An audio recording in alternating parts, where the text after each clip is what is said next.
Hello everyone, नमस्कार साथियों, कैसे हैं आप सब। एक बार फिर से स्वागत है आपका हमारे इस सेशन में जिसमें हम एसएससी का लाइव क्रैश कोर्स कवर कर रहे हैं। दोस्तों, आज के इस सेशन में हम एक बहुत ही इंपॉर्टेंट टॉपिक कवर करने वाले हैं जिसका नाम है नरेशंस। नरेशंस को हम डायरेक्ट इनडायरेक्ट स्पीच के नाम से भी जानते हैं। ओके, आज के इस सेशन में हम लोग थ्योरी एंड प्रैक्टिस क्वेश्चंस को कवर करेंगे, जो कि नरेशन की थ्योरी एंड नरेशन के ही कुछ प्रैक्टिस क्वेश्चंस को हम आज इस सेशन में कवर करेंगे। तो चलिए आज शुरुआत करते हैं इस सेशन की। Before I start, let me tell you the images used in our slide deck are for educational purposes only. We respect the intellectual property rights of the original creators and owners of these images. If you are the owner of any of the images used in this deck and have any concerns or issues, please contact us at sathi@iit.ac.in and we shall remove the images. Okay? Well, narration एक ऐसा topic है जिसके लिए आपको tenses and pronoun पढ़ा होना जरूरी है।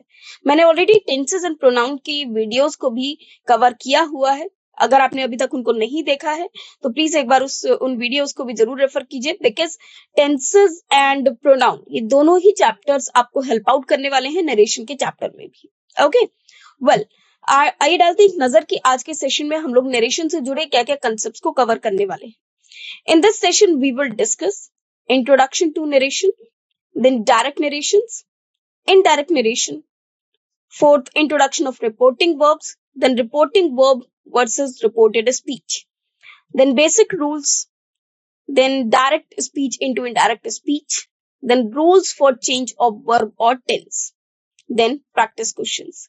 तो ये सारे ही नरेशन से जुड़े कुछ पॉइंट्स हैं जिनको आज हम इस सेशन में कवर करने वाले हैं। तो चलिए शुरुआत करते हैं इस सेशन की। First of all let us have an introduction of narration. कि इंट्रोडक्शन मतलब नरेशन होता क्या है। दोस्तों, नरेशन को समझने के लिए आपको कुछ बातों का समझना जरूरी है, जैसे नरेशन का meaning. Narration is actually a fundamental story telling technique that serves as a vehicle for sharing a sequence of events, experiences और इंफॉर्मेशन विद द ऑडियंस। आपने अक्सर देखा होगा दादी नानी को कहानी सुनाते हुए, या आपने भी कई बार ऐसा हुआ होगा कि कहानी को सुना होगा। बहुत सारी हम मूवीज भी ऐसी देखते हैं जिसमें ऐसा प्रतीत होता है जैसे कोई व्यक्ति किसी स्टोरी को सुना रहा है, किसी व्यक्ति से जुड़ी कोई स्टोरी को सुना रहा है, या कोई बायोपिक है जो सुना रहा है या उसको नरेट कर रहा है। नरेशन का मतलब ही होता है किसी भी स्टोरी को डिस्क्राइब करना या उसको पूरे कैरेक्टर्स के साथ सुनाना। ओके, जैसे कि कैरेक्टर्स ने बोला होगा बिल्कुल ऐसा ही, या फिर बिल्कुल एक सिंपल मैनर में। ओके, अब दो तरह के नरेशन होते हैं। या तो हम कोई भी एक पर्सन की बात बिल्कुल एज इट इज प्रेजेंट करें जैसे कि उस व्यक्ति ने बोली है। फॉर एग्जाम्पल, यदि मैं आपसे कहूं कि राम जी ने लक्ष्मण जी से कहा, ओके, सो उनका बिल्कुल एग्जैक्ट डायलॉग मैं आपके सामने रख दूं कि उन्होंने ये वाला शब्द उनसे कहा था। ओके, या किसी भी एक व्यक्ति ने, सपोज ए ने बी से कहा I am going to Delhi, तो ये ए के सेंटेंसेस हैं जिनको मैंने एज इट इज बोल दिया, ए के वर्ड्स हैं जिनको मैंने एज इट इज बोल दिया। सो this is called narration, direct narration, कि उन्होंने एज इट इज बोल दिया जो बोला गया। अब मैं आपसे ये कहूं कि ए ने बी से कहा या ए ने मुझसे कहा कि वह कल लंदन जाएगा। ओके, एक तो होता है कि मैं आपसे कह रही हूँ कि ए ने बी से कहा कि मैं लंदन जा रहा हूँ, तो ये ए के डायरेक्ट शब्द थे। ए ने मुझसे इसी तरह से तो कहा होगा मैं लंदन जा रहा हूँ। अब मैं आपसे घुमा फिरा कर कहूँ, ये बात इनडायरेक्टली कहूँ कि ए ने मुझसे कहा कि वह लंदन जा रहा है या जा रहा था। तो इस तरह के सेंटेंसेस में हमने दो तरह की चीजें देखी। या तो हमने एक बात जो डायरेक्ट पर्सन ने जिस तरह से बोली हमने एज इट इज बोल दी। जैसे बहुत बार ऐसा होता है कि कुछ लोगों ने, जैसे फ्रीडम फाइटर्स हैं, उन्होंने अपने कुछ स्लोगन्स बोले तो हम वो स्लोगन एज इट इज बोल देते हैं। जैसे ऑनरेबल श्री सुभाष चंद्र बोस जी ने कहा था कि तुम मुझे खून दो मैं तुम्हें आजादी दूंगा, है ना, ये एक डायरेक्ट स्लोगन है। तो ये एक डायरेक्ट स्लोगन जैसे उन्होंने बोला हमने ऐसे ही बोल दिया। बट अगर मैं आपसे कोई भी बात को घुमा फिरा कर बोलूं, जैसे मैंने कहा मेरी मैम ने कहा था या मेरी मम्मी कहती हैं कि सच बोलना अच्छी बात है ना, हमें हमेशा सच बोलना चाहिए। तो ये चीज क्या होता है कि जो कुछ भी यूनिवर्सल ट्रूथ होते हैं उनको तो हम एज इट इज बोल देते हैं या स्लोगन्स को, लेकिन कोई बात अगर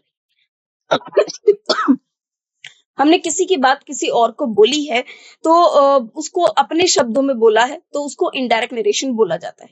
नरेशन का सिंपली मीनिंग होता है किसी बात को किसी के सामने कोई स्टोरी टेल करना, किसी इवेंट को डिस्क्राइब करना या किसी इंफॉर्मेशन को ऑडियंस तक पहुंचाना। इसी को हम नरेशन के नाम से जानते हैं। Narration often referred to as reported speech or indirect speech is the means by which a speaker conveys someone else's words or thoughts. For example, ये एक व्यक्ति है, इसने इससे कोई बात कही, है ना? इस व्यक्ति ने इसको कोई इंफॉर्मेशन दी। अब यही व्यक्ति इस इंफॉर्मेशन को किसी तीसरे पर्सन को जाकर बोल रहा है। अब आप देख रहे हैं ना, यहाँ पर ये दो व्यक्ति खड़े हैं, ये व्यक्ति इस व्यक्ति से कुछ बात कर रहा है। अब यही सेम व्यक्ति यहाँ पर खड़े होकर यही बात किसी और को बता रहा है, तो सेम बात ये किसी और को बता रहा है, लेकिन इसने कौन सी वाली बात बताई? इसने बताया कि भाई ये जो व्यक्ति है ना, ये मुझसे ये कह रहा था, है ना? अब इसकी बात इस तक पहुंच गई, लेकिन किसके थ्रू पहुंची? इस व्यक्ति के थ्रू पहुंची, है ना? तो एक व्यक्ति की बात किसी तीसरे व्यक्ति तक पहुंचती है किसी दूसरे व्यक्ति के थ्रू, तो ये कहलाता है हमारा इनडायरेक्ट स्पीच। यहाँ पर इसने इससे कहा, this is called direct speech, और यही बात इसने किसी दूसरे पर्सन से कही, मतलब इसकी स्पीच इस तक पहुंची, this is called indirect speech. Okay, now through narration, writers and storytellers create a bridges between their imagination and the minds of their audience. Okay, in simple words, अब हम कुछ एक एग्जांपल ले लेते हैं। Suppose there is a person named A, एक person है जिसका नाम A है, is talking with another person named B. Okay, वो किसी दूसरे व्यक्ति से बात कर रहा है जिसका नाम B है। Now A informs something to B. A, ये एक पर्सन है A जो B से कुछ कहता है ना, ये इसको कुछ इन्फॉर्म करता है। This is called the direct speech. अब ए ने बी से डायरेक्टली कहा, so this is called direct speech. But now B leaves the place, अब बी यहाँ से तो चला जाता है, and meets another person named C, और ये एक अनदर पर्सन से मिलता है जिसका नाम है सी, और ये खुद कौन है? बी है। अब बी इस वक्त सी से मिला, है ना? But now named C gives him the information given by A, और इसने इसको जो बात बताई वो वही बात थी जो ए ने इसको बोली थी, है ना? तो ए ने बी की बात, ए ने किससे बोली थी बात? बी से, और बी ने वही बात किसको पहुंचा दी? सी को पहुंचा दी। तो ये इनडायरेक्टली पहुंचाई गई, सो this is called indirect speech, जिसमें ए की बात सी तक पहुंची, लेकिन किसके थ्रू पहुंची? बी के थ्रू पहुंची। सो this is called indirect speech, जब एक व्यक्ति की बात किसी तीसरे व्यक्ति तक पहुंचती है किसी दूसरे व्यक्ति के through, this is called indirect speech. अब देखिए, इन दोनों ही बातों में थोड़ा बहुत तो टाइम का फर्क रहा होगा, that is why direct indirect speech में हम लोग टेंसेस को चेंज कर देते हैं।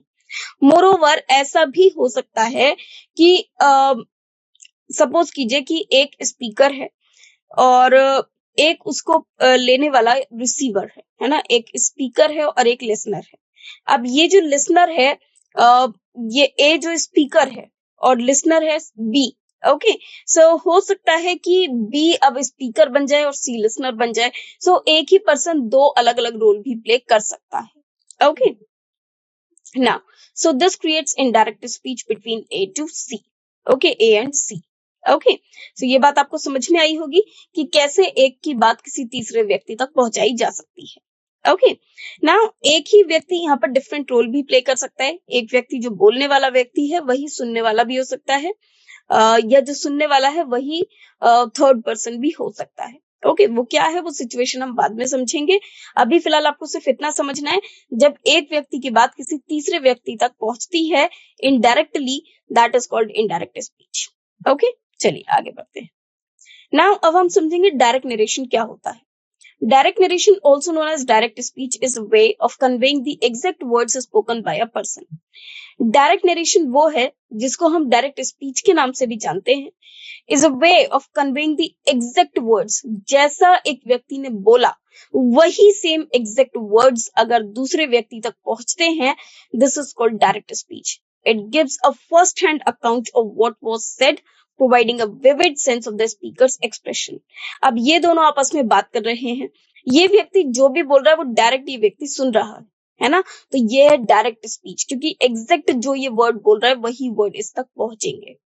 Direct narration is often used in story telling, conversations, news reporting, and many other contexts to allow the reader or listener to hear the original speaker's voice. Okay, जैसे एक mother एक baby को story tell कर रही है तो वो उसको डायरेक्ट वही बातें बोल रही है जो वहां पर लिखी हुई है. ओके, चलिए अब आगे बढ़ते हैं और इसके और एग्जांपल्स को देखते हैं. जब भी हम एक डायरेक्ट नरेशन को देखते हैं तो आपको ये पता होना चाहिए कि उसको सेंटेंस को जब लिखा जाएगा डायरेक्ट नरेशन को तो उसमें कुछ पंक्चुएशन और फॉर्मेटिंग की रिक्वायरमेंट होती है. For example question marks, quotation marks means जैसे आप ये देख पा रहे हैं कि ये अपॉस्ट्रोफी वर्ड्स हैं तो हम इनको लिखते हैं but this is called direct narration. Okay, for example Riya said I am going to London. Okay, एक लड़की है रिया, उसने इस लड़की से कहा कि मैं लंदन जा रही हूँ. तो ये जो भी शब्द बोलेगी, मतलब जब हम डायरेक्ट नरेशन का सेंटेंस लिखेंगे this is called direct speech sentence. Okay, अब रिया ने कुछ कहा तो आपने देखा कि जो एग्जैक्ट वर्ड जो इन्होंने बोले होंगे this is called direct narration और रिपोर्टेड स्पीच. तो इसको जब लिखा जाएगा तो इसको हमेशा इन्वर्टेड कॉमास में लिखा जाएगा. जैसे कि आप देख पा रहे हैं डबल इन्वर्टेड मार्क्स है, इनको हम कोटेशन मार्क्स भी बोलते हैं. तो इनके अंदर ही इस सेंटेंस को लिखा जाएगा. Are used to enclose the exact words of the speaker. If the direct speech is broken up by information about who is speaking, this can affect punctuation. For example, I'm tired, he said. So अब आप इसको देखेंगे कि ये जो phrases हैं, I'm tired, ये हमने quotation marks में लिखा, he said, and I want to go to bed. और ये दो speaker के words, दो sentences जो speaker ने बोले, तो इन दोनों को break कर दिया जाएगा. अब he said ये एक reporting verb हो जाता है, जबकि एक reported speech है दोनों जो एक ही व्यक्ति के द्वारा बोले गए, तो इन दोनों को हम quotation marks में लिख सकते हैं. ओके, अब डायलॉग्स एंड टैग्स. जब हम एक डायरेक्ट स्पीच का सेंटेंस लिखते हैं तो उसमें कुछ डायलॉग्स और टैग्स की जरूरत होती है. For example he said, so said एक डायलॉग है. ओके, एक वर्ब है. Direct speech often includes dialogue tags like said, asked, yelled, whispered, etc. to indicate the speaker and sometimes to convey the tone or mood of the speech. For example, यदि किसी व्यक्ति ने कोई order दिया है ना, जैसे bring a glass of water, so that is an order. Okay, so जब भी डायरेक्ट स्पीच लिखा जाएगा तो उसमें कुछ बातों का ध्यान लिखा जाएगा, जैसे ही ऑर्डर्ड और he said.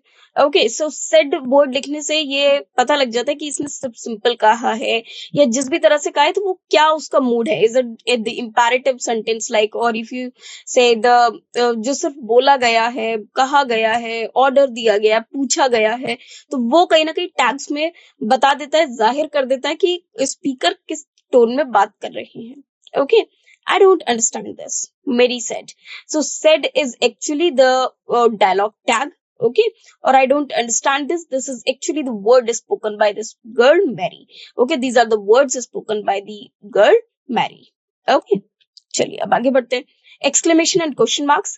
These are placed inside the quotation marks when they are the part of the original speaker words. How are you? She asked. So how are you को हमने किस में लिखा है? Quotation marks में. Okay, so exclamation and question marks का आपको exclamation sentence होते हैं तो उसमें एक्सक्लेमेटरी मार्क लगाया जाता है, क्वेश्चन मार्क लगाया जाता है, कोटेशन मार्क्स को लगाया जाता है, means apostrophe, sorry not apostrophe but inverted commas को. चलिए अब आगे बढ़ते हैं नेक्स्ट पॉइंट की तरफ.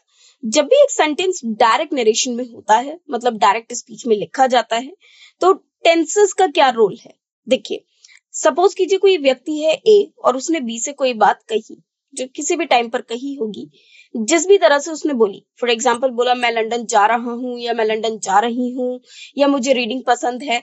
तो ये जब सेंटेंस बोला जाएगा, सेम वही सेंटेंस जब हम डायरेक्ट स्पीच को लिखेंगे तो सेम वही सेंटेंस लिखा जाएगा, सेम उसी टेंस में लिखा जाएगा जैसा कि वह बोला गया है. ओके, बट जब हम उसको इनडायरेक्ट स्पीच में कन्वर्ट करते हैं तब हम उसकी टेंस में चेंज कर देते हैं. आइए जानते हैं. Direct narration retains the original tense used by the speaker. I am going to the store, she will visit tomorrow. For example, I love reading, ये डायरेक्ट स्पीच का सेंटेंस है और ये किसके द्वारा बोली गई ये बात? She said I love reading. Okay, so जैसा उसने बोला होगा सेम उसी टेंस में सेंटेंस को लिखा गया. बट जब हम इस सेंटेंस को इनडायरेक्ट स्पीच में चेंज करते हैं तो ये हो जाता है she said that she loved reading. उसने कहा कि उसको रीडिंग पसंद थी, तो ये इनडायरेक्ट स्पीच हो जाता है.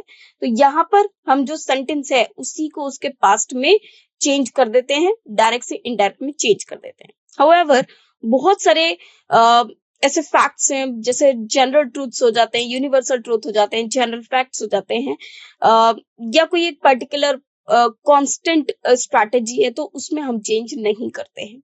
हिंदी में भी जब आप बोलेंगे, कॉन्वर्सेशन का प्रयोग करेंगे, तो वहां पर भी आप ये जानेंगे कि उन सेंटेंसेस को हम चेंज नहीं कर सकते। ओके, नाउ अब हम पढ़ेंगे इनडायरेक्ट नरेशन के बारे में।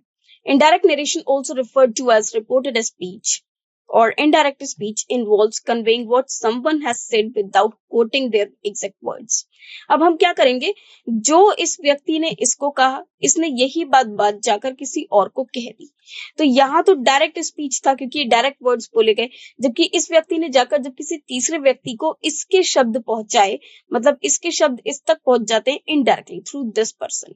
ओके, सो यहाँ पर जब ये व्यक्ति इसके बारे में बातें यहाँ पर बोलेगा कि इसने ये बात बोली थी, तो वहां पर वो किस व्यक्ति को रेफर करेगा, इस व्यक्ति को, लेकिन डायरेक्ट उसके वर्ड्स को नहीं बोलेगा। वह ऐसा कह सकता है कि भाई उसने मुझसे ये कहा था कि वह तो जाएगा, है ना, वह तो पार्टी में जाएगा, तो यहाँ पर ये व्यक्ति इसको बता रहा है इसकी बोली हुई बातें।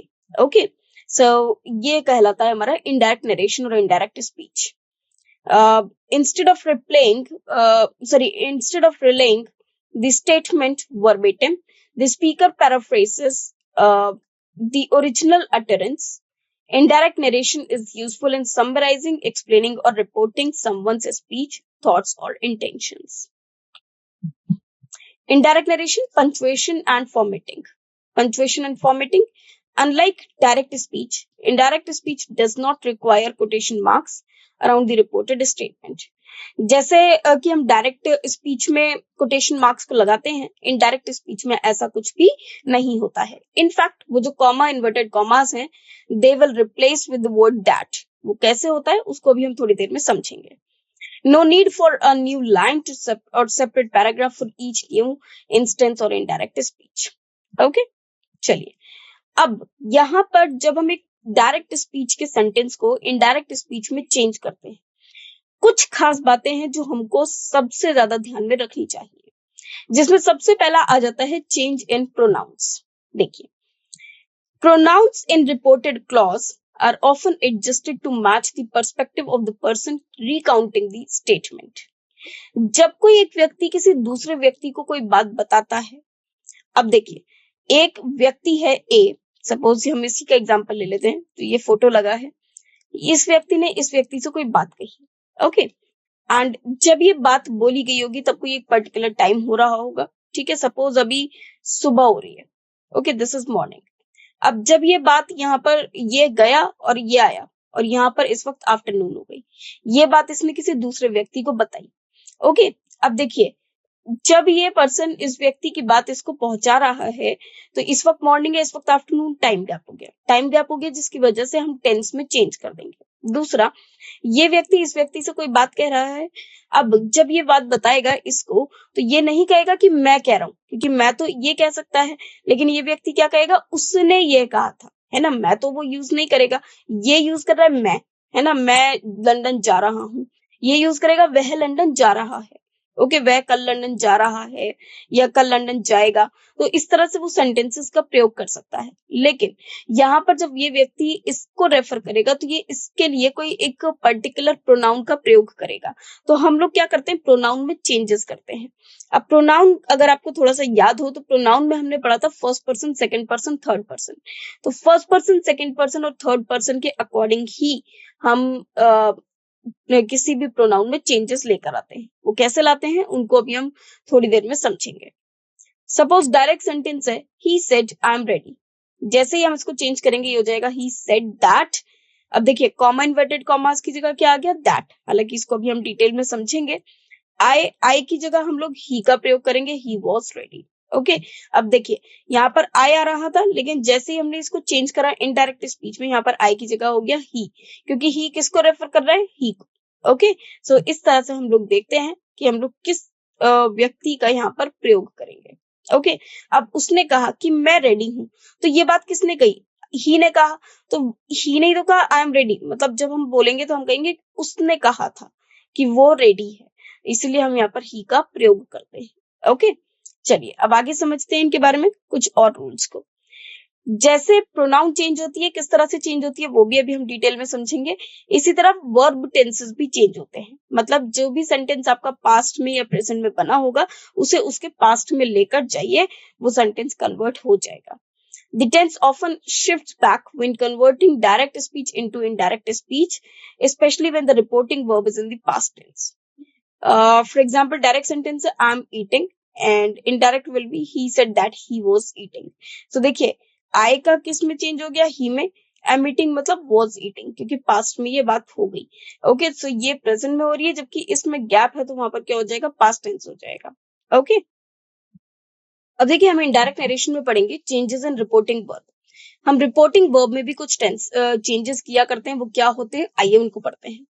जब भी रिपोर्टिंग वर्ब की बात की जाती है तो आपको इतना याद रखना है कि पहले तो ये जान लेते हैं रिपोर्टिंग वर्ब्स होते क्या। देखिए जैसे सेंटेंस लिखा है this one, he said I'm ready, so he said is actually a reporting verb and I'm ready is a reported speech. Okay, इसके बारे में अभी हम डिटेल में समझेंगे फ्यूचर में। Replacement of punctuation marks in verb in reporting verbs. Reporting verbs में अक्सर लिखा होता है he said, they said, I said, he say, he says, I say, इस तरह से वर्ड्स को लिखा जाता है। और अगर वर्ब के बाद टू का प्रयोग किया गया हो, for example said to, okay, या फिर हम यूज करते हैं say to, तो say to को हम लोग चेंज में टेल में चेंज करते हैं, says to को टेल्स में एंड said to को told में। ओके, said to चेंज हो जाएगा told में, say to tell में, says to tells में। बट यदि सिर्फ और सिर्फ said लिखा है तो वो said ही रहेगा, say ही रहेगा और says ही रहेगा। ऑल्सो ये जो कॉमा इन्वर्टेड कॉमास हैं इनको हम रिप्लेस करते हैं दैट के साथ। ठीक है, इनको किसके साथ रिप्लेस करते हैं, दैट के साथ। तो आपको ये याद रखना है, this is very very important. एक तो दैट को याद रखना है, बाकी जितने भी वर्ड्स होते हैं उनका जो भी इनडायरेक्ट स्पीच होगा, जब आप एक सेंटेंस को इनडायरेक्ट स्पीच में कन्वर्ट करेंगे तो आपको इन बातों का ध्यान रखना है। जैसे सेड टू है तो उसको टोल्ड में चेंज कर दो, से टू है तो टेल में चेंज कर दो, सेज टू है तो टेल्स में चेंज कर दो, etcetera. Okay, well, changes in reporting verbs examples. Said to can also be replaced by replied, informed, stated, added, remarked, asserted, assured, or pleaded, reminded, reported, or complained, etc. according to the context of the sentence. Direct speech. Akash said to me, I cannot help you. जब हम इसको change करेंगे तो क्या हो जाएगा, आकाश told me that he could not help me. Okay, so said to को change किया गया told में। Okay, and cannot को could not में। जैसे मैंने आपको बताया कि जो टेंसेस है उसे भी अपने पास्ट में लेकर जाते हैं। इसके और भी एग्जांपल्स अभी हम फ्यूचर में देखेंगे। Direct speech, Riya said to Tiya you should practise yoga. So said to को हम चेंज करेंगे सजेस्टेड टू या फिर टोल्ड। ओके, जब भी कोई पैरेटिव सेंटेंस होता है, ये इस तरह का ऑर्डर इंस्ट्रक्शन वाला सेंटेंस होता है, सजेशन वाला होता है, तो हम उन वर्ड्स का भी प्रयोग कर लेते हैं। जैसे सेड टू को सजेशन में, suggested to Tiya that she should practise yoga. और ये जो कॉमा इन्वर्टेड कॉमास है इसको रिप्लेस करके हम लोग दैट का प्रयोग करते हैं। Indirect narration, modifications in time and place references. Modifications in time and place references refers to words indicating time and place when can change to match the context. I will see you here tomorrow. Okay, so tomorrow मतलब कल की बात हो रही है, आने वाले कल की। So I को जब हम चेंज करेंगे हो गया she said that she would see me there the next day. So देखिए tomorrow को किसमें चेंज किया, next day में। मतलब हम लोग टेंस में भी चेंज कर देते हैं, जब टाइम में भी चेंज कर देते हैं और डेज में भी चेंज कर देते हैं जब हम एक डायरेक्ट स्पीच के सेंटेंस को इनडायरेक्ट स्पीच में कन्वर्ट करते हैं। नेक्स्ट आ जाते हैं indirect narration, transforming questions and commands. Direct questions become indirect statements and the word or might challenge. Direct, what is your name? Indirect, he said what was my name was. Okay, देखिए indirect narration, transforming questions and commands. Commands and requests usually involve changing the verb form. जैसे commands and requests होते हैं तो ये imperative sentences होते हैं, उन cases में भी हम लोग verb form को चेंज कर देते हैं। Okay, for example, close the window. सो इसका इनडायरेक्ट स्पीच हो जाएगा he asked me to close the window. अब देखिए सेंटेंस ऐसे एज इट इज है, बट हमने उसमें ऐड कर दिया ही आस्क्ड मी, और क्लोज द विंडो को टू क्लोज द विंडो लिखेंगे। जबकि अभी तक हम लोग क्या करते थे कि जब एक डायरेक्ट स्पीच का सेंटेंस इनडायरेक्ट स्पीच में कन्वर्ट करते थे तो जो वर्ब थी वो उसको पास्ट में लिख देते थे। लेकिन क्योंकि ये इंपैरेटिव सेंटेंस है जिसमें कमांड्स होती हैं, क्वेश्चंस के एक अलग टाइप होते हैं, sentences interrogative, that is different thing. But जब कमांड्स होती हैं, रिक्वेस्ट होती हैं, ऑर्डर होते हैं, इस तरह के इंपैरेटिव सेंटेंस होते हैं, तो उसमें हम टू वर्ड का प्रयोग करके उसके साथ वर्ब की फर्स्ट फॉर्म का प्रयोग कर लेते हैं। ओके, हाउएवर इस तरह के क्वेश्चंस हम जब अभी क्वेश्चंस करेंगे, प्रैक्टिस क्वेश्चंस और बाकी की एक्सरसाइज करेंगे, तो ये आपको बहुत अच्छे से समझ में आएगा। अब आ जाते हैं रिपोर्टिंग वर्ब्स क्या होती है। बियॉन्ड से and tell, there is a range of verbs that can introduce reported speech, such as claim, explain, advise, inquire, suggest, and more. The choice of verb add nuance to the reported information. जो भी बात हम किसी से कहते हैं, हम उसको कहते हैं या फिर बोलते हैं या फिर उसको क्लेम करते हैं, चैलेंज करते हैं, एक्सप्लेन करते हैं, एडवाइस करते हैं, सजेस्ट करते हैं, क्वेश्चन पूछते हैं, कमांड करते हैं, हर एक पार्ट में एक डिफरेंट वर्ब का प्रयोग होता है जो यहाँ पर भी प्रयोग में लाया जाता है। Reporting verbs versus reported speech. Reporting verbs are the verbs used to introduce reported speech. कोई भी एक ऐसा वर्ब जो रिपोर्टेड स्पीच को इंट्रोड्यूस कराने के काम आएगा। फॉर एग्जाम्पल शी सेड, तो ये तो हमारी रिपोर्टिंग वर्ब हो गई, और क्या उन्होंने इंट्रोड्यूस कराया, I am tired, this is called reported speech. Asked, he asked, ये रिपोर्टिंग वर्ब हो गई, और can you help me is the reported speech. They told us, this is reporting verb. We are leaving soon, this is reported speech. She explained, the project is due tomorrow. Explained is reporting verb and the project is due tomorrow is the reported speech. He advised is the reporting verb. You should take a break. This is called a reported speech. Okay, so आपको ध्यान रखना है कि reporting verb और reported speech क्या है। सबसे पहले जो रिपोर्टिंग वर्ब्स है वो इंट्रोड्यूस करती है रिपोर्टेड स्पीच को। They describe how the information is conveyed and give clues about the speaker's attitude or manner in which something is said.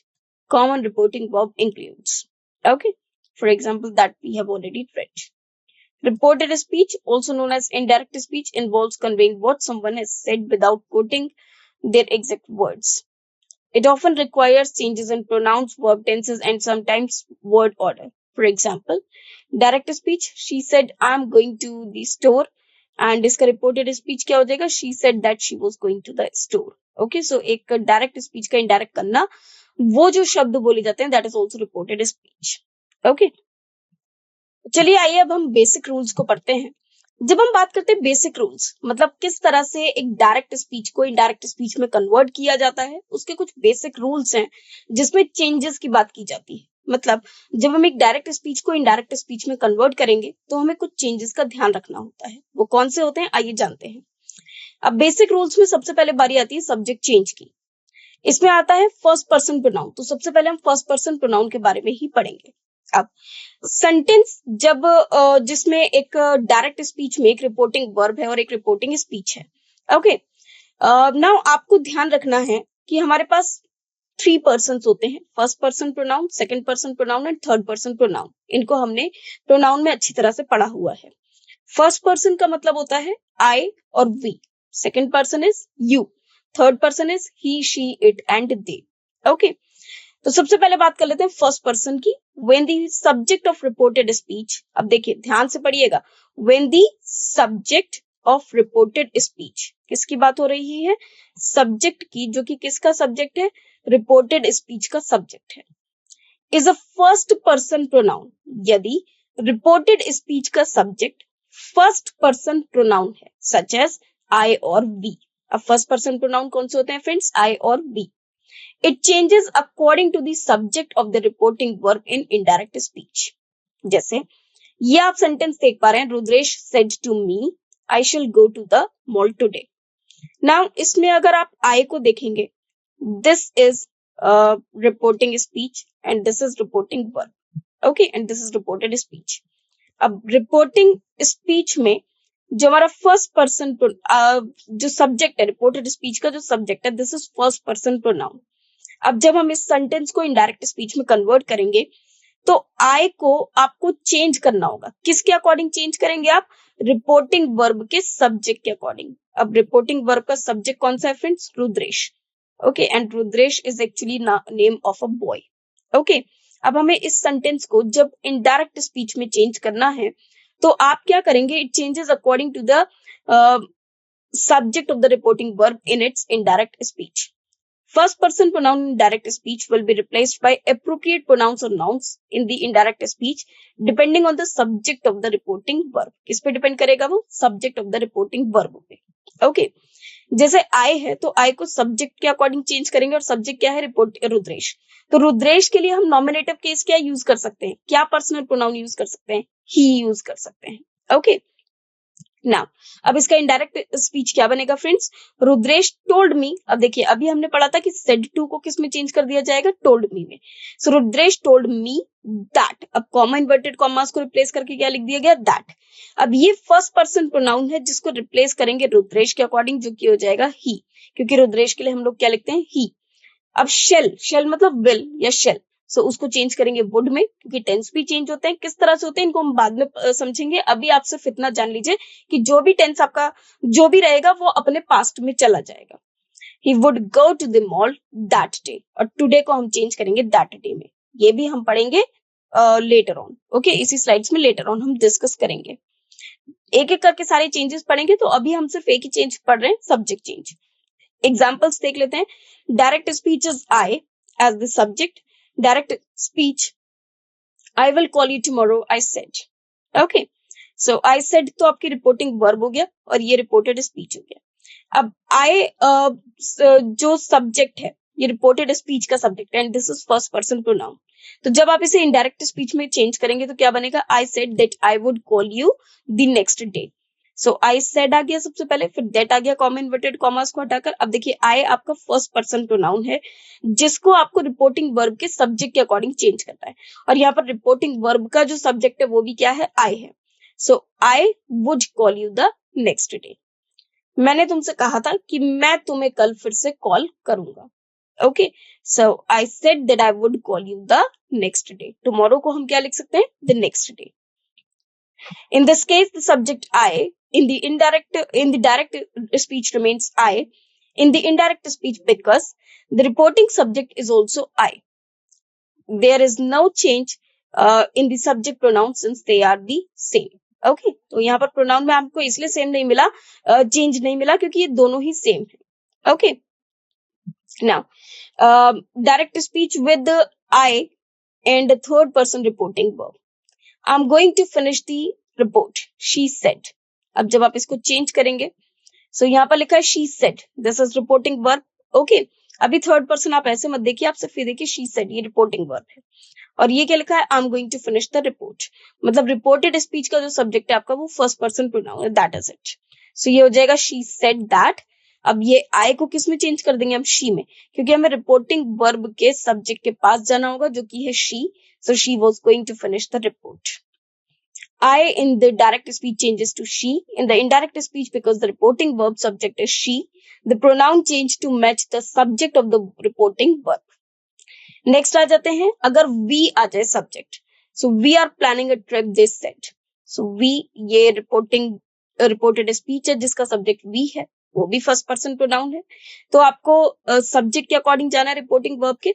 अब देखिए, we are planning a trip, they said, तो जब इसे change करेंगे तो हो जाएगा दे सेड दैट।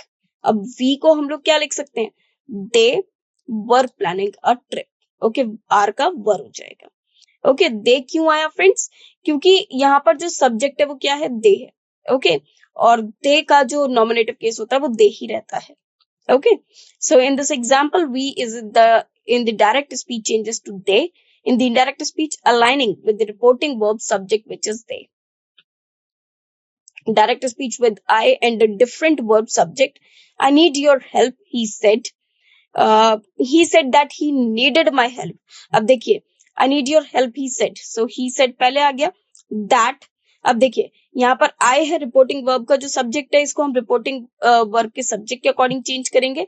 ये रिपोर्टेड स्पीच का सब्जेक्ट है जो कि फर्स्ट पर्सन प्रोनाउन है, तो ही हो गया, ही नीडेड माय हेल्प। और देखिए, योर की जगह अब क्या हो जाएगा? माय। ओके क्योंकि ये योर आपका सेकंड पर्सन प्रोनाउन होता है जो कि ऑब्जेक्ट के अकॉर्डिंग जाता है, इसको अभी हम बाद में समझेंगे. I changes to he because the subject of the reporting verb is he. Additionally, your changes to my to reflect perspective of the reporting verb subject. Direct speech with we and reporting verb subject in first person. We will finish this project, I said. So we तो आप गया आपका first person but plural और I said ये singular है. अब देखिए मैंने कहा कि हम इस प्रोजेक्ट को फिनिश करेंगे. ओके सो मैंने कहा मतलब मैंने तो एक बात कही, लेकिन हम करेंगे मतलब मैं टीम वर्क को दिखा रही हूँ, कोई एक ग्रुप को दिखा रही हूँ या रिप्रेजेंट कर रही हूँ. तो यहाँ पर लिखा जाएगा I said that we would. अब वी का हम वी ही रहने देंगे, we would finish the project. We का क्योंकि यहाँ पर हमें उसी का नॉमिनेटिव केस यूज करना है तो वी एज इट इज आ जाएगा. Okay In this case, we remains we in the indirect speech because the subject of the reporting verb is I and the pronoun we refers to the same group that includes the speaker. Okay? चलिए. Direct speech with I and a reporting verb in third person. I have never been to Paris, she said. Okay, so इसका हो जाएगा she said that she had never been to Paris. अब देखिए she क्यों आया? क्योंकि यहाँ पर जो रिपोर्टिंग वर्ब का जो सब्जेक्ट है वो she है और she का जो नॉमिनेटिव केस है वो she ही रहता है. Okay I changes to she because the reporting verb subject is she. चलिए आइए अब कुछ प्रैक्टिस सेंटेंसेस को कर लेते हैं. He says to me I will go to Mumbai. अब जब हम इसको चेंज करेंगे है ना, he says to me I will go to Mumbai, तो हमको कुछ बातों का यहाँ ध्यान रखना होगा. जैसे says to को हम लोग चेंज करेंगे टेल्स में. ऑल्सो क्योंकि ये हमारी रिपोर्टिंग वर्ब है और ये प्रेजेंट टेंस में है, तो आई मस्ट टेल यू कि हम प्रेजेंट टेंस में अगर रिपोर्टिंग वर्ब होता है प्रेजेंट या फ्यूचर में, तो रिपोर्टेड स्पीच के टेंस में कोई चेंज नहीं करते हैं. और इनको भी अभी हम पढ़ेंगे बट लेटर ऑन. ओके अभी हमने टेंसेस का चेंज नहीं पढ़ा है, तो अब मैं यहाँ पर आपको बता देती हूँ कि इस केस में हम इसका जो टेंस है उसको चेंज नहीं करेंगे. तो ये सेंटेंस क्या बनेगा? He tells me that he will go to Mumbai.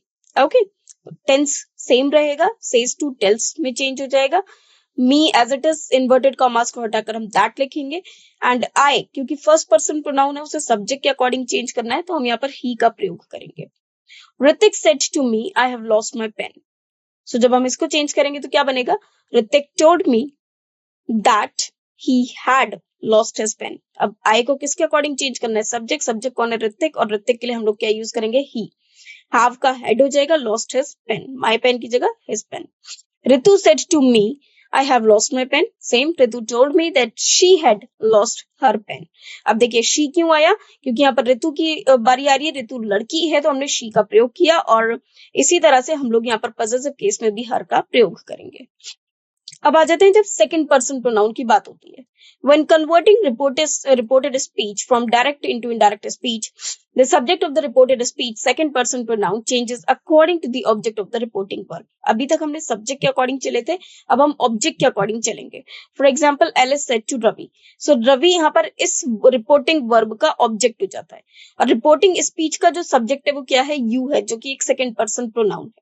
इसीलिए जब हम इसको इनडायरेक्ट स्पीच में चेंज करेंगे तो हम रिपोर्टिंग वर्ब की ऑब्जेक्ट के अकॉर्डिंग उसको चेंज करेंगे. इसका मतलब है कि ऑब्जेक्ट का ही नॉमिनेटिव केस हम यहाँ पर यूज करेंगे. Okay Alice said to Ravi you should call your mother.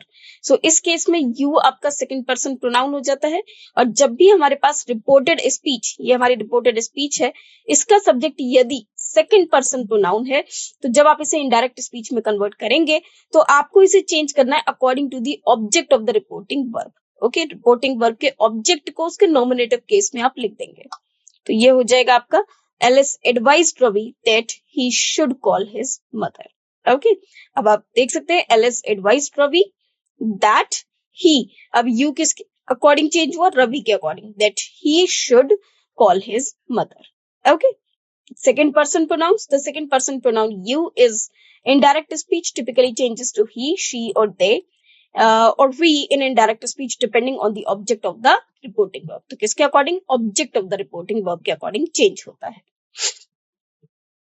In the direct speech, you refers to Ravi. In the indirect speech, you changes to he to match the subject of reporting verb with Ravi. Then example 1 देख लेते हैं. Sarah said to John, you should see a doctor. So Sarah told John that he should see a doctor. In the direct speech, you is referring to John. When converting to indirect speech, you changes to he. Okay, you को हम change किस में कर देंगे? he में, to match the subject of the reporting verb John. Okay, next पे आ जाते हैं. The teacher said to the class, you need to submit your homework by Friday. अब देखिए, you आपका second person pronoun है. According to object change होगा, जो कि reporting verb की object है the class. अब the class obviously टीचर ने क्लास से कहा, इसका मतलब ये थोड़ी क्लास से कहा, क्लास के स्टूडेंट्स से कहा, मतलब सारे स्टूडेंट्स से. तो जब हम यहाँ चेंज करेंगे तो हम क्लास को रिप्रेजेंट करेंगे. अब क्लास से थोड़ी ना कहा है, क्लास के स्टूडेंट्स से कहा है, मतलब यहाँ पर क्लास एक डिस्ट्रीब्यूटिव कलेक्टिव नाउन है. ओके, सो इसको हम चेंज करेंगे तो हो जाएगा the teacher told the class that they needed. अब देखिए यहाँ पर हमने द क्लास की जगह दे क्यों लिखा है, क्योंकि यहाँ पर क्लास की नहीं बल्कि क्लास के स्टूडेंट्स की बात हो रही है. स्टूडेंट जाहिर सी बात है कि प्लूरल है, दैट इज व्हाई हमने दे का प्रयोग किया. Example number 3, David said you will enjoy the concert, and if we change the sentence, David said that I would enjoy the concert. Okay, David said. अब देखिए, जब भी कुछ ऐसे केस हो कि आपके पास रिपोर्टेड स्पीच में सब्जेक्ट तो सेकंड पर्सन प्रोनाउन हो, लेकिन रिपोर्टिंग वर्ब में आपके पास कोई भी ऑब्जेक्ट ना हो, उस केस में आप थर्ड पर्सन या फर्स्ट पर्सन में से किसी का भी प्रयोग कर सकते हैं. David said that I would enjoy the concert. Okay, if David is speaking directly to me, you in this direct speech refers to me. यहाँ पर subject हमारा implied subject होता है. In the indirect speech, you change this to I since the perspective is now from David's viewpoint. Okay.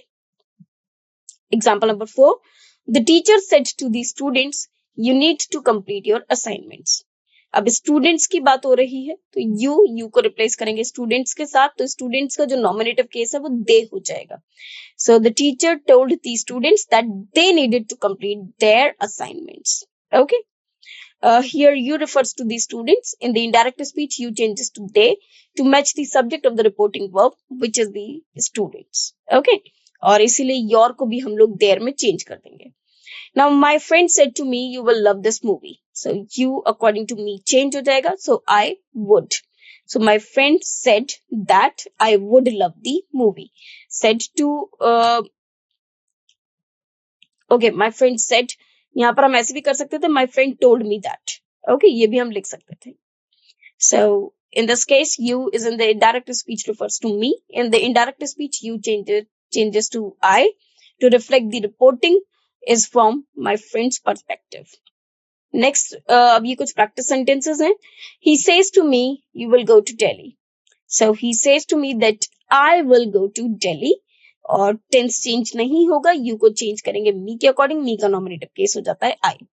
Shyam said to me you have to help me. So you will be changed according to me. So it should be I had to help him. Okay, so Shyam told me that I, you को change करेंगे me के according, I should help him. Me किसके according change होगा? श्याम के according, तो आ जाएगा him. They said to us, you have not done your homework. So you change हो जाएगा us के according. Okay, us का क्या हो जाता है? We. So they told us that we had not done our work. Now third person pronoun की बात कर लेते हैं. यदि reported speech का subject third person pronoun है, तो हम reporting verb के subject में या reported जब indirect speech को convert करेंगे तो subject में कोई भी change नहीं करेंगे. It should remain same. When converting reported speech from direct into indirect speech, if the subject of the reported speech is third person pronoun, the subject typically does not change. इस case में subject को change नहीं किया जाता है.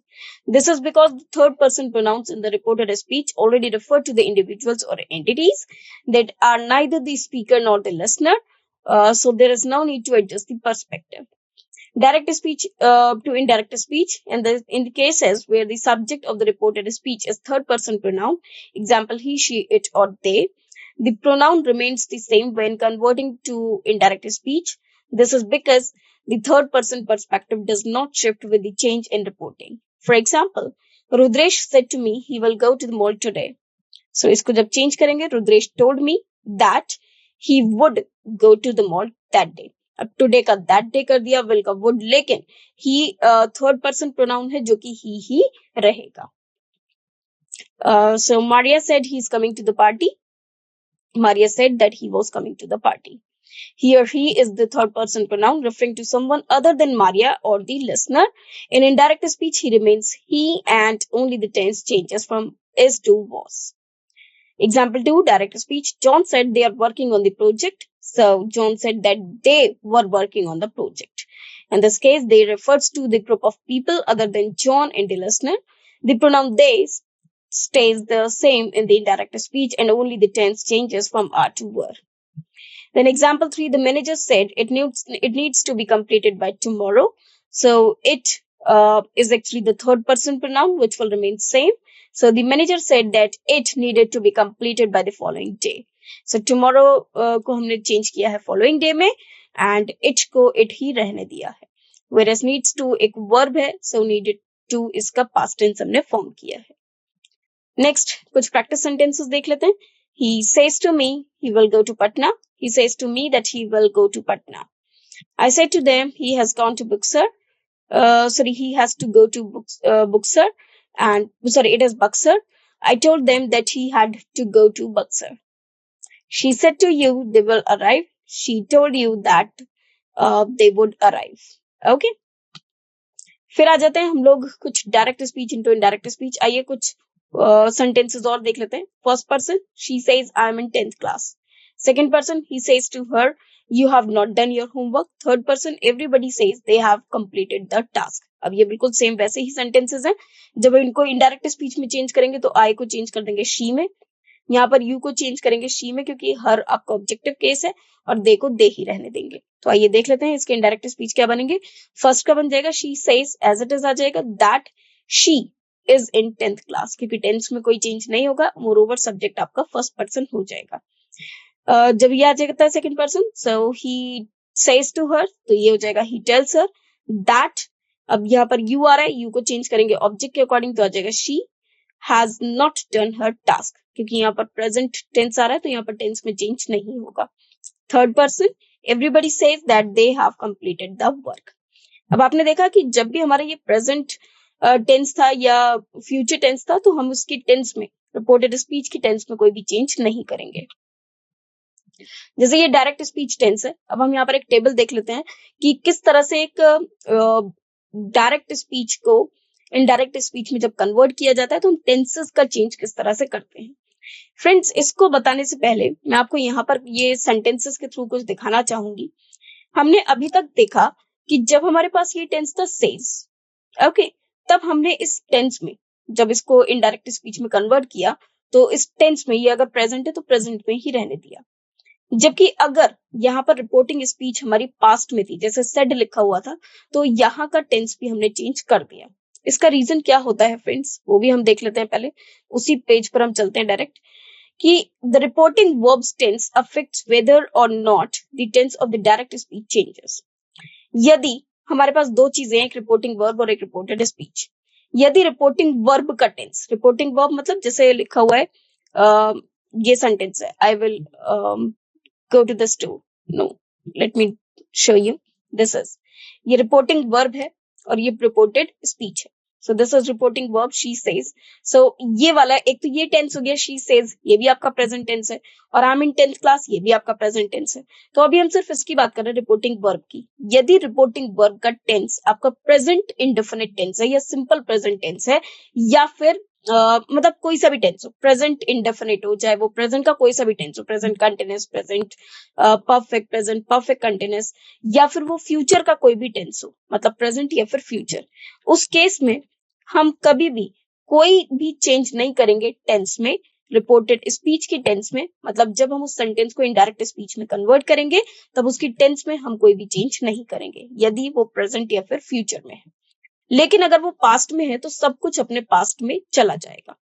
Okay, if the reporting verb is in the past tense, reporting verb मतलब ये वाला पार्ट, यदि वो पास्ट टेंस में है, the tenses of the direct speech are usually shifted back. If the reporting verbs in the present tense or future tense, the tenses in direct speech generally do not change. Okay, so अब आ जाते हैं हम किस तरह से change की जाएंगी. यदि अब हम उन वाले टेंसेस की बात करेंगे जब हमारे पास जो रिपोर्टिंग वर्ब है यदि वो पास्ट टेंस में, तब हम कैसे चेंज करेंगे.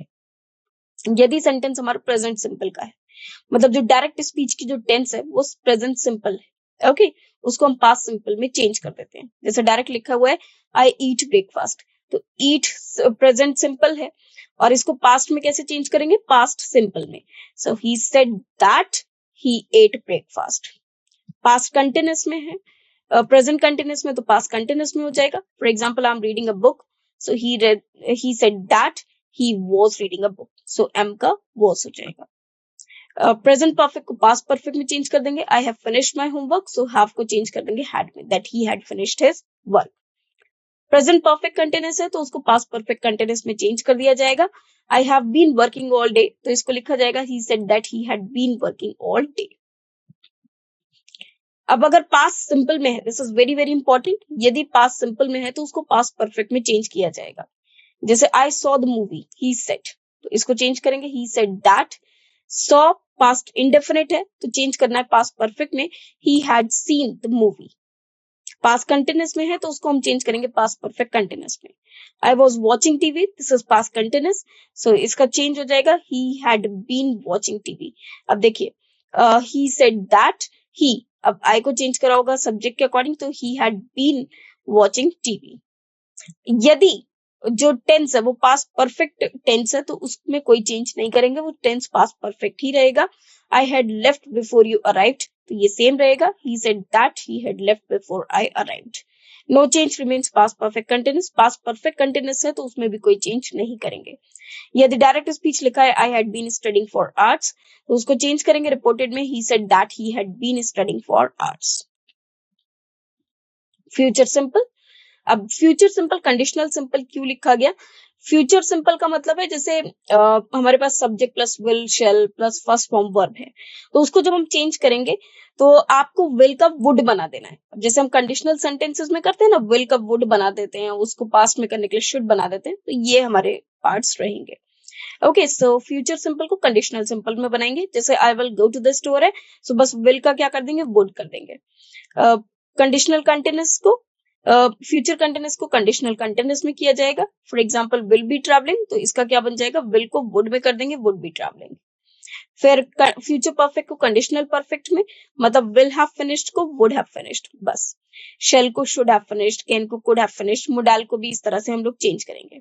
फ्यूचर परफेक्ट कंटिन्यूअस को कंडीशनल परफेक्ट कंटिन्यूअस में, I will have been working for arts, ये चेंज हो जाएगा, he had been, he said that he would have been working for arts. Okay, ये हमने ऑलरेडी पढ़ा है। अब मोडेल्स को कैसे चेंज करते हैं, no change for perfect tenses, past perfect and past perfect continuous tenses remain the same in the reported speech. ये आपको नोट करने वाली बात है, इसको भी हमने पढ़ा भी है और ये आपको याद भी होना चाहिए। Modal verbs, modals like can, may, will etcetera often change when reporting. जैसे कैन को कुड में चेंज कर देते हैं, मे को माइट में, विल का वुड बना देते हैं और शेल का शुड बना देते हैं। Rules for change of verb और टेंस, अब यहाँ पर हम लोग वर्ब और टेंस को किस तरह से चेंज करते हैं ये हम वन बाय वन पढ़ेंगे। जैसे अभी हमने पढ़ा सेम वही है, अब इनको हम रूल्स के साथ पढ़ेंगे और इनको चेंज भी करना सीखेंगे। If the reporting verb is given in present और फ्यूचर टेंस, जैसे मैंने अभी आपको बताया कि जो रिपोर्टिंग वर्ब है यदि वो प्रेजेंट या फ्यूचर टेंस में गिवन है, then there will be no change in the verb और टेंस ऑफ रिपोर्टेड स्पीच। जैसे द टीचर विल से, अब ये हमारा रिपोर्टिंग वर्ब है and this is in future tense. Okay, Krishna is performing on the stage, और ये हमारा present continuous tense है। तो ये जो टेंस है ये एज इट इज रहेगा, कृष्णा थर्ड पर्सन है तो एज इट इज रहेगा। सो द टीचर विल से, ये भी एज इट इज रहेगा। दैट, बस कॉमा इन्वर्टेड कॉमास को हटाकर आप दैट लिखेंगे, Krishna is performing on the stage. Krishna क्योंकि थर्ड पर्सन है इसलिए सेम रहा, इज परफॉर्मिंग इसलिए इज परफॉर्मिंग रहा क्योंकि ये फ्यूचर टेंस में है रिपोर्टिंग वर्ब। ओके, सिर्फ कॉमा इन्वर्टेड कॉमास को हटाकर हम लोग दैट का प्रयोग करेंगे। Okay, next, if the reporting verb is given in the past tense, अगर रिपोर्टिंग वर्ब पास्ट टेंस में है तो tenses of the verb reported speech will change into corresponding past tense, जो भी उसका करस्पॉन्डिंग पास्ट टेंस रहेगा। The professor said I am suffering from fever, अब I am suffering मतलब प्रेजेंट की बात हो रही है, तो इसी को अगर आप पास्ट में चेंज करते हैं तो कैसे करते हैं, वॉज सफरिंग। दूसरा ये आई है जो कि फर्स्ट पर्सन प्रोनाउन है, जो कि सब्जेक्ट के अकॉर्डिंग जाएगा। अब प्रोफेसर के लिए हम नॉमिनेटिव केस क्या यूज कर सकते हैं, ही या फिर शी। सपोज इन्होंने यहाँ पर शी का प्रयोग किया है, the professor said that she was suffering from fever. ये डिपेंड करता है ऑप्शंस पे कि आपको उसे ही लिखना है कि शी लिखना है. तो कॉमन प्रोनाउंस या कॉमन जेंडर सब होते हैं, तो हम लोग उन्हें ऑप्शंस के अकॉर्डिंग देख लेते हैं कि एमसीक्यूज में हमें किस तरह के ऑप्शंस गिवन हैं. अब देखिए rules for tense change. Present indefinite change होता है पास्ट इंडेफिनिट में, past perfect no change. Past indefinite को पास्ट परफेक्ट में, देखिए ऐसे कर लीजिए, प्रेजेंट इंडेफिनिट को पास्ट इंडेफिनिट में किया जाएगा, पास्ट इंडेफिनिट को पास्ट परफेक्ट में चेंज किया जाएगा, जबकि पास्ट परफेक्ट में कोई चेंज नहीं किया जाएगा. प्रेजेंट कंटिन्यूअस को पास्ट कंटिन्यूअस में, पास्ट कंटिन्यूअस को पास्ट परफेक्ट कंटिन्यूअस में, और पास्ट परफेक्ट कंटिन्यूअस में no change. Okay. Present perfect को पास्ट परफेक्ट में और पास्ट परफेक्ट में no change. Present perfect continuous को पास्ट परफेक्ट कंटिन्यूअस में और पास्ट परफेक्ट कंटिन्यूअस को नो चेंज. सो एग्जांपल्स देख लेते हैं. I was late for the meeting, she said. Okay. So आप इसका इंडायरेक्ट स्पीच जब बनाएंगे तो शी सेड पहले आ जाएगा. was late मतलब पास्ट इंडेफिनिट की बात हो रही है, तो was का जो पास्ट परफेक्ट हो जाएगा वो क्या हो जाएगा, had been. So she said that she had been late for the meeting. The direct speech uses the past continuous tense was late. In the indirect speech, this changes to the past perfect continuous tense had been late to show that it was an event completed before the past event. Okay, was late ये आपका continuous tense नहीं है, this is past simple tense. Okay. Now, they went to Paris last summer. ये भी आपका simple past tense हो जाता है, जिसको हम change करेंगे past perfect tense में. So John said that they had gone to Paris the previous summer. और last summer को हम लोग previous summers के नाम से भी लिख सकते हैं. वो कैसे लिखते हैं, इनको अभी हम next session में discuss करेंगे. The direct speech uses the past simple tense went. In the indirect speech, this changes to the past perfect tense had gone to indicate that this action was completed before the reporting. Example 3 देख लेते हैं. She saw the movie yesterday, he said. So ये हो जाएगा he said that she had seen the movie the day before. The direct speech uses the past simple tense saw. In indirect speech, this is converted to the past perfect tense had seen, and yesterday is changed to the day before. I finished my homework, he said. He said that he had finished his homework. The past simple tense finished changes to past perfect tense had finished to reflect that the action was completed before the reporting. I was reading a book, she said. She said that she had been reading a book. The past continuous tense was reading changes to the past perfect continuous tense had been reading in indirect speech. I had already eaten dinner, he said. ये हो जाएगा he said that he had already eaten dinner. So इसमें आप देख सकते हैं he said that. अब he यहाँ पर I फर्स्ट पर्सन प्रोनाउन है, तो आप I की जगह he का प्रयोग करेंगे, और had already eaten dinner ये आपका पास्ट परफेक्ट टेंस है जो कि चेंज नहीं होता, तो ये सेंटेंस एज इट इज आ जाएगा that he had eaten dinner or he had had his dinner. The past perfect tense had eaten remains the same in indirect speech, as the past perfect tense is used to indicate an action completed before another action in the past, which does not require further adjustment. Okay, जो had eaten है वो as it is रहेगा, क्योंकि past perfect tense में हम कोई भी change नहीं करते हैं, इसलिए इसको further adjustment की रिक्वायरमेंट नहीं है. सिर्फ और सिर्फ आप सब्जेक्ट चेंज पर ध्यान देंगे और कॉमा इन्वर्टेड कॉमास की जगह that का प्रयोग करेंगे. I had been studying for arts, she said. इसको आप चेंज करेंगे. She said that she had been studying for arts. Also past perfect continuous में कोई चेंज नहीं करते हैं, that is why ये सेम रहेगा, बस सिर्फ और सिर्फ चेंज होगा तो subject change and inverted commas change. Okay. The past perfect continuous tense had been studying remains the same in indirect speech, as it is already in the form that reflects an ongoing action completed before another past event. Now, ये हमारा सारा narration की theory थी, जिसमें अभी हमने सब changes को पढ़ा है. आज हम कुछ प्रैक्टिस क्वेश्चंस को यहाँ पर कवर करेंगे. नेक्स्ट सेशन में हम नरेशन से ही जुड़ी कुछ और थ्योरी को कवर करेंगे, जिसमें हम interrogative sentences, imperative sentences, optative sentences, इन सब के बारे में चर्चा करेंगे. ओके, तो आइए कुछ प्रैक्टिस क्वेश्चंस को यहाँ देख लेते हैं. Convert the direct speech into indirect speech from the options given below. I visited the museum yesterday, she said. So सबसे पहले आई आपका फर्स्ट पर्सन प्रोनाउन है, तो उसको चेंज करेंगे शी के अकॉर्डिंग, और शी सेड दैट, तो सबसे पहले तो शी सेड दैट आना चाहिए, ये तो आपका चारों में ही लिखा है. आई की जगह आप शी आना चाहिए, ये भी चारों में है. ठीक है. विजिटेड द म्यूजियम मतलब पास्ट इंडेफिनिट टेंस है, तो आपको उसे चेंज करना है पास्ट परफेक्ट टेंस में, इट मींस हैड विजिटेड। तो अब उस ऑप्शन को आप देखिए जिसमें हैड विजिटेड लिखा और वो लिखा है बी में, सो सिंपल आपका आंसर हो जाएगा बी। एमसीक्यूज में आपको एलिमिनेशन के थ्रू आप देख सकते हैं कि इसके जब आपको रूल्स पता होंगे तो आप विद एलिमिनेशन ट्रिक आप देख सकते हैं कि इसका करेक्ट आंसर क्या होना चाहिए। तो इसका जो आंसर हो जाएगा that is B, she said that she had visited the museum the day before. They were watching a movie when it started raining, he said. So इसको आप पहले लिखेंगे he said that, they as it is आएगा, okay, he said that they ये सब में है। अब देखिए were watching मतलब past continuous है तो उसको past perfect continuous में चेंज किया जाएगा, तो हमको चाहिए had been watching। तो देख लीजिए had been watching किस में लिखा है, this is written in the last option, so answer D will be correct। इस तरह के क्वेश्चंस में जब डायरेक्ट एंड डायरेक्ट स्पीच के एमसीक्यूज आते हैं उनको करने में ज्यादा टाइम नहीं लगता है, because with the help of options answer आपको गिवन है, आपको सिर्फ उसको आइडेंटिफाई करना है। तो सिर्फ और सिर्फ आप वर्ब पार्ट देख लीजिए, जैसे वर्ब वॉचिंग है तो हमको पता है वर्ब वॉचिंग का क्या हो जाएगा, हैड बीन वॉचिंग। इससे आप डायरेक्ट उसके आंसर्स को देख सकते हैं। Then she said she had finished her work before the meeting started, he said. So had finished मतलब पास्ट परफेक्ट टेंस है, इसको चेंज नहीं करेंगे, so he said that she as it is आ जाएगा और had finished as it is रहेगा। so इसका जो करेक्ट आंसर हो जाएगा he said that she finished नहीं रहेगा, हमको had finished चाहिए। had finished इसमें गिवन है, इसमें भी गिवन है। अब देख लेते हैं क्या चेंज होना चाहिए। he said that she had finished her work before the meeting started, और he said that she had finished her work before the meeting starts। अब starts तो नहीं होगा, started होना चाहिए, past की बात हो रही है, तो C हमारा करेक्ट आंसर हो जाएगा। Okay, next question, question number 4. I had been waiting for the bus for an hour when it arrived, she said. So I had been waiting for the bus. This is past perfect continuous tense. It means tense में कोई change नहीं होगा। She है और ये I आ रहा है, तो first person के according जाएंगे she आना चाहिए।